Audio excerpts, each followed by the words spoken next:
असंभव कुछ नहीं होता दोस्त, ये परिकल्पनाएं हैं खाली। और मैं आज तो आपको बहुत ईमानदारी से और 12 साल के तजुर्बे का निचोड़ निकाल के बता सकता हूं कि इस दुनिया में असंभव नाम का कोई शब्द होता ही नहीं है।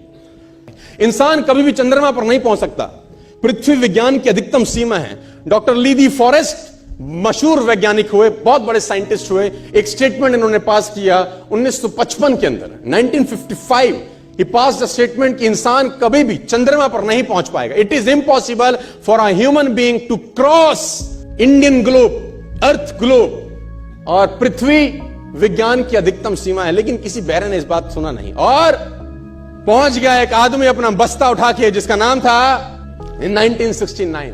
और उसके बाद तो स्पेस जर्नी ऐसी हो गई जैसे आप और मैं अभी पतिया और बैंकॉक चले जाते हैं। लॉर्ड केल्विन बहुत बड़े साइंटिस्ट हुए, उनका स्टेटमेंट आया कि सिर्फ पक्षी उड़ान भर सकते हैं, हवा से भारी मशीन का उड़ान भरना असंभव है। इट इज इम्पॉसिबल कि हवा से कुछ भी भारा हो और वो उड़ सके, क्योंकि ग्रेविटी उसको गिरा देगा। लेकिन तमाचा मारा इन लोगों ने, तमाचा मारा और लिख के दिया कि हमने साइकिल के स्पेयर पार्ट से इंसानों को पक्षी बना दिया। साइकिल के स्पेयर पार्ट से इंसानों को पक्षी बना दिया। 16 साल लगे राइट ब्रदर्स को जहाज का निर्माण करने में, लेकिन इन लोगों ने उसकी बात नहीं सुनी कि जो कहते थे कि वायु का सिद्धांत तुम्हारे विपरीत है। यह बात भंवरे को कही जाती थी कि भंवरा वायु के सिद्धांत के कारण कभी जीवन मोड़ नहीं सकता, क्योंकि उसके पंख उसके शरीर से हल्के रहते हैं। लेकिन भंवरा साला किसी स्कूल में गया नहीं आज तक। माई doctor told me I will never walk again. मेरे डॉक्टर ने मुझे कहा कि तुम कभी चल नहीं सकोगी। My doctor told me you will never walk again. My mother told me I would, and I believed my mother rather than doctor. Wilma Rudolph एक ऐसी एथलीट हुई जिनको पोलियो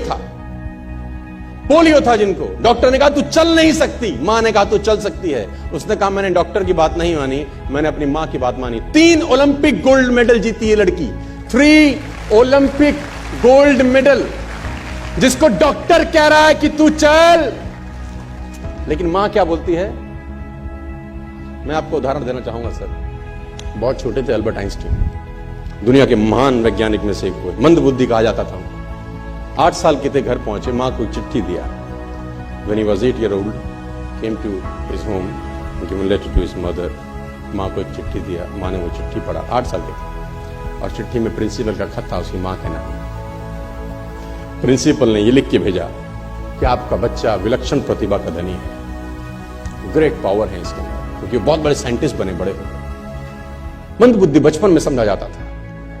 आपका बच्चा विलक्षण प्रतिभा का धनी है, इसके अंदर असीम संभावनाएं हैं। तो हमारा स्कूल, हमारी मैनेजमेंट, हमारी फैकल्टी, हमारा टीचर इस लायक नहीं है कि हम आपके बच्चे को अच्छी शिक्षा दे सकें। तो it's better for you to take care of your son. आप अपने बच्चों को अपने घर में पढ़ाइए, हम लायक नहीं है कि आपके बच्चे को पढ़ा सके। और उसकी मां ने पढ़ते पढ़ते आंखों में आंसू ले आई और उसने बच्चे को कहा कल से तू स्कूल नहीं जाएगा, मैं तेरी परवरिश घर पे करूंगी, क्योंकि तेरा टीचर तुझे इस लायक नहीं समझता। मतलब वो अपने आप को इस लायक नहीं समझते।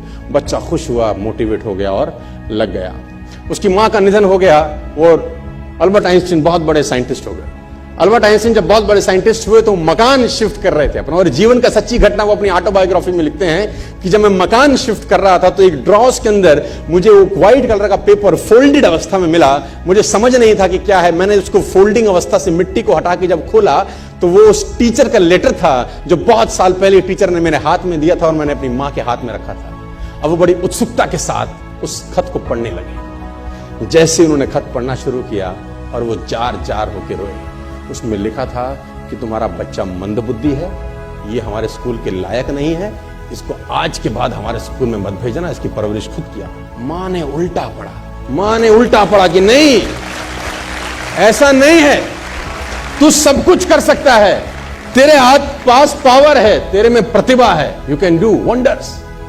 दोस्तों, इस दुनिया में किसी की बात मत सुनना। नेवर एवर बिलीव एनीबडी कि जो तुमको बोले कि तू नहीं कर सकता, कान पे मारना, बोला साले तू नहीं कर सकता।